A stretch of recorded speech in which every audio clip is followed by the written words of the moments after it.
এদেশের তরুণ ছাত্রছাত্রীদের তীক্ষ্ণ মেধা, ক্লান্তিহীন পরিশ্রম, হাজারো জীবন, রক্ত, ঘাম, শ্রম এবং অনেক ছাত্রদের আহতের বিনিময়ে আজকের এই নতুন বাংলাদেশ আমরা ফিরে পেয়েছি।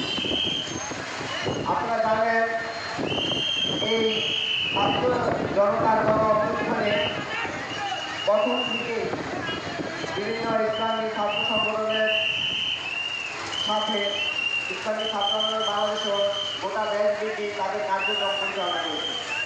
আপনারা ইতিমধ্যে জেনেছেন যে ইসলামী ছাত্র আন্দোলন বাংলাদেশে বেশ কয়েকজন ভাই এই ছাত্র জনতার গণ-অভ্যুত্থানে শহীদ হয়েছে এবং শত শত ছাত্র আহত হয়েছে, অনেকে কারাবরণ করেছে। আমরা ছাত্রদের প্রতিনিধিত্বকারী সংগঠন ইসলামী ছাত্র আন্দোলনের পক্ষ থেকে বলতে চাই, একটা বিষয় আপনাদের অবশ্যই ক্লিয়ার হওয়া দরকার যে আসলে এখন দেখতেছি আমরা ছাত্র গণ-অভ্যুত্থানের পরে বিভিন্ন সহিংসতা, একটি গোষ্ঠী বিভিন্ন সহিংসতায় জড়িয়ে পড়ছে।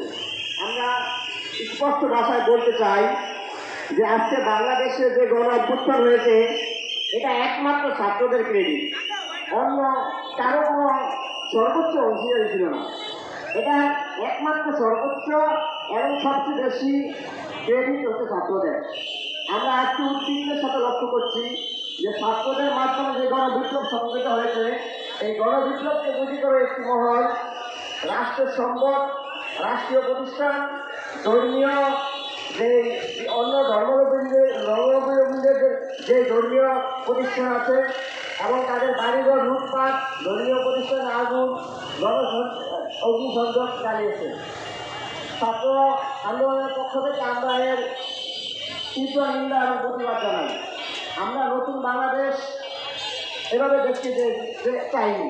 ইসলামী ছাত্র বাংলাদেশের পক্ষ থেকে আমি বলতে চাই যে যেভাবে স্বৈরাচারের প্রত্যেকটা অপকর্মের, প্রত্যেকটা খুনের, প্রত্যেকটা জুলুমের বিচার হবে, ঠিক তেমনি আমরা স্বাধীনতা অর্জনের পরে যারা দেশে তাণ্ডব চালিয়েছে, রাষ্ট্রের ক্ষতি করেছে, সংখ্যালঘুদের উপর আক্রমণ করেছে, ঠিক তেমনিভাবে তাদের উপর বিচারের আওতায় আনতে হবে। আমরা লক্ষ্য করছি যে আমরা স্বাধীনতা পেয়েছি, স্বাধীনতার পরে কেন আমাদের রাষ্ট্রীয় সম্পদ ধ্বংস হবে? আগে যতটুকু হয়েছে, কিন্তু স্বাধীনতার পরে তো আমরা এদিকে স্বাধীনতার স্বাদ বক্ষণ করবো, আমরা সবাই মিলে দেশকে গড়ে তুলবো। ঠিক সেটা না করে আমরা দেশকে ধ্বংস করার চক্রান্ত হয়েছি। আপনারা জানেন যে কেন্দ্রীয় সমন্বয়কের পক্ষ থেকে মূল সমন্বয়কের যে আসিফ মাহমুদ, উনি তার ফেসবুক থেকে তিনি একটা ইস্যুরা দিয়েছে যে আমরা এই ছাত্র গণ-অভ্যুত্থান কোনো একটি নির্দিষ্ট গোষ্ঠীর স্বার্থের জন্য করি নাই। এই ছাত্র গণ-অভ্যুত্থান সৃষ্টি হয়েছে বাংলাদেশকে নতুন করে সাজানোর জন্য। আজকে আপনারা দেখছেন ছাত্ররা ট্রাফিকের দায়িত্ব পালন করছে, তারা পরিষ্কার পরিচ্ছন্নতা করছে, তারা গোটা দেশকে আবার নতুনভাবে সাজিয়ে তুলছে। ইসলামী ছাত্র আন্দোলন বাংলাদেশের পক্ষ থেকে সাধারণ শিক্ষার্থীদেরকে এর জন্য আমরা বিপ্লবী শুভেচ্ছা ও অভিনন্দন জানাই। এবং আপনারা জানেন সারা বাংলাদেশে ইসলামী ছাত্র আন্দোলন বাংলাদেশের নেতৃত্বে মন্দির, সংখ্যালঘুদের বাড়িঘর এবং থানা, সরকারি প্রতিষ্ঠান পাহারা কাজে অনেক স্বেচ্ছাসেবক নিয়োজিত আছে।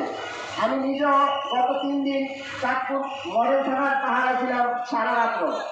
এভাবে ইসলামী ছাত্র আন্দোলন বাংলাদেশ তথা ইসলামী আন্দোলনের মাধ্যমে গোটা বাংলাদেশের স্বেচ্ছাসেবকরা তারা বাংলাদেশের প্রত্যেকটা মন্দির, সংখ্যালঘুদের বাড়িঘর, রাষ্ট্রীয় সম্পদ রক্ষায় অতন্ত্র প্রহরী হিসেবে কাজ করছে, যেটা ইতিহাসের পাতায় স্মরণীয় হয়ে থাকবে।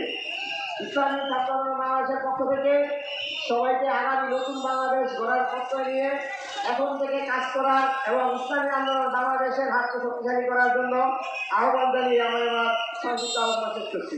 আসসালামু আলাইকুম।